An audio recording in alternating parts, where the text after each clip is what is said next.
All right, now to cap off the show.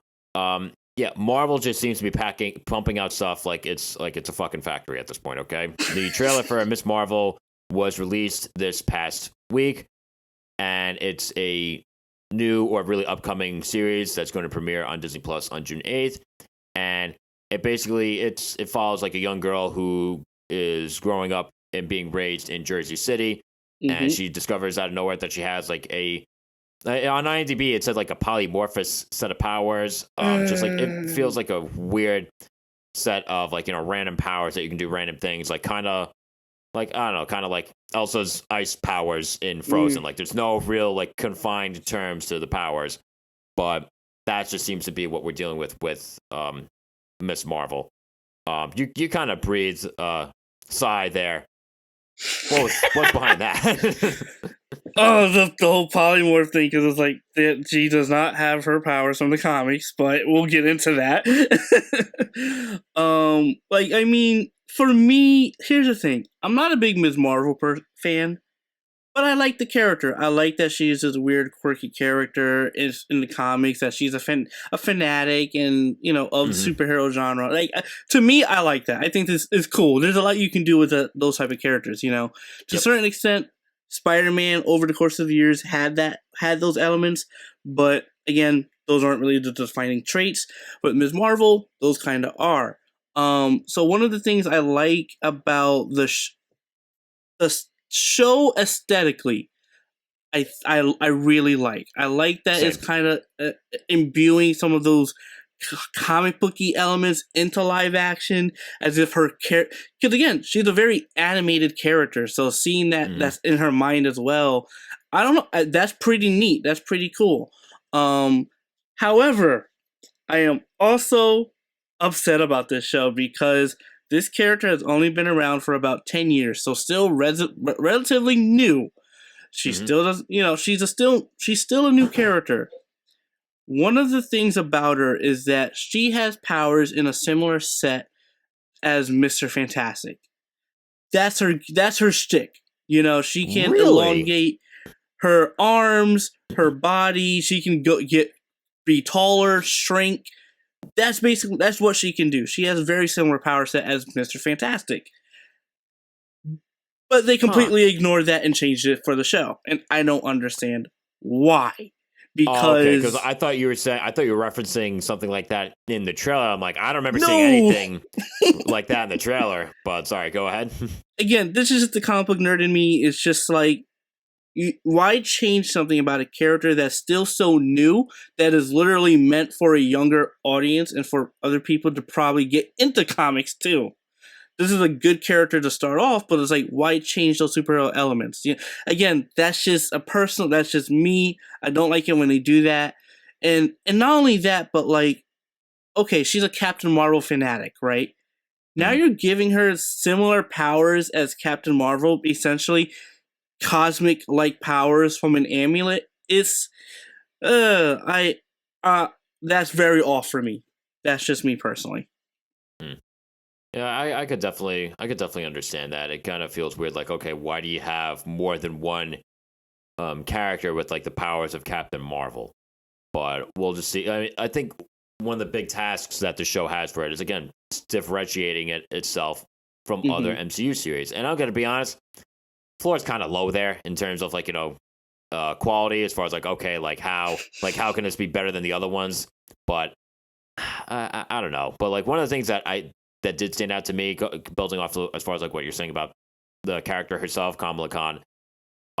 There's the fact that she's like very much a comic book nerd, like a superhero nerd. There's something that feels very endearing about that so far. Like she's definitely this quirky character that is kind of struggling with daydreaming, but at the same time like growing up and coming of age. It's weird. Like that. This has like a coming of age. This has the coming of age aspect of Spider-Man with like the powers of Captain Marvel. So that's an interesting mix so far. And the idea that she's like giddy towards superhero lore and becoming a superhero, I'm waiting to see like that maturing responsibility moment that makes her turn from like that giddy kid to that responsible hero that steps up for the greater good, not just with her own excitement and satisfaction of being a superhero, right? Because one of the great things that I noticed with Tom Holland Spider-Man, right? One of the criticisms that I've read about the Tom Holland Spider-Man films is that, like, the first two films, like, nothing really happens to him emotionally that makes him Spider-Man. Because if you look at the Tobey Maguire Spider-Man films, you look at the Andrew Garfield Spider-Man films, like, they all they both experience things that darken them and then help them really become who Spider-Man is, right? Mature them to enough that, like, okay, this is something serious, and you have that personal attachment to wanting to doing good, to, like, fighting crime and just, like, actually helping people out, not just for your own satisfaction. But that, of course, changes with No Way Home when in No Way Home when Aunt May dies, right? Like, that's when Tom Holland Spider-Man makes that transition. So, and I feel like the only way, like, this show can really pull it off is if something like that happens to Kamala Khan. Like, that idea that, like, okay, like, you have these powers, these aren't just for you. These are supposed to be for helping other people out, right? Yep. Helping other people out that can't necessarily, help themselves in certain situations. So I'm waiting to see, like, how this show goes about that particular moment. Yeah, I am curious about that because, when it comes to some of these young heroes, and this is why it's like, I liked Hawkeye. Like, out of all the shows, honestly, Hawkeye is probably one of my favorites. Same. And the reason why was because even for Kate Bishop, someone who wanted to be a hero, right? She may not have powers, but something did personally happen to her that made her realize that it takes a lot more to be a hero, and that's sacrifice. She found out her own mom basically turned, was a villain, in her eyes, simplifying it, was a villain, and it hit her. And she had to go with Hawkeye. So that was a whole other thing. She went from this status of wealth and privilege to now being on the street floor. I'm not saying that's a bad thing, but it's just, it knocked some sense into her as well as a character, which, and I appreciate that. And I love that, actually. So I hope, too, like, when she was younger, when this is in the very beginning of the show, when the first attack on New York, right, with the armies of Loki, right, whatever those creatures were, when they attacked New York and basically destroyed New York, she was there, she was living there, and she lost her father in the process too. So that kind of, like, knocked her down a few pegs too, to that point where, like, she could, again, like, understand the weight of having certain abilities. Exactly. So, and I hope Kamala Khan can get some of that character development and growth in the show. And this isn't about losing a member or anything, but understanding that. And to be frank, this is so true with what Uncle Ben has said to Peter Parker. With great power comes great responsibility. You know?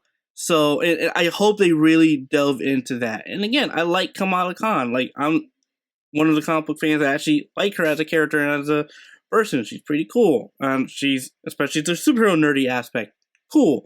It's just some of the creative liberties they've taken with her power set and the fact that she's not inhuman kind of throws a lot of also kind of who she is as well out of the window, and it's upsetting. So basically, let's make her Green Lantern. I'm like, god damn it. Well, we'll just have to see, what happens with this show. Like I said before, it premieres on Disney Plus on June 8th. And what do you all think of Ms.Marvel? Did you get a chance to watch the trailer? What did you think of the trailer? What do you think of the show? Leave your thoughts on any of those questions wherever it is that you can. And just like that, that's all we have for you today. Don't forget to like, follow, share, subscribe, and hit the bell to get all notifications, whether you're on Google Podcasts, Listen Notes, the Podcast Index, Stitcher, and more. And if you want to help out the show, please give us a 5-star review on whatever platform you can, and follow our social media pages that are listed in the description. We'll see you next time.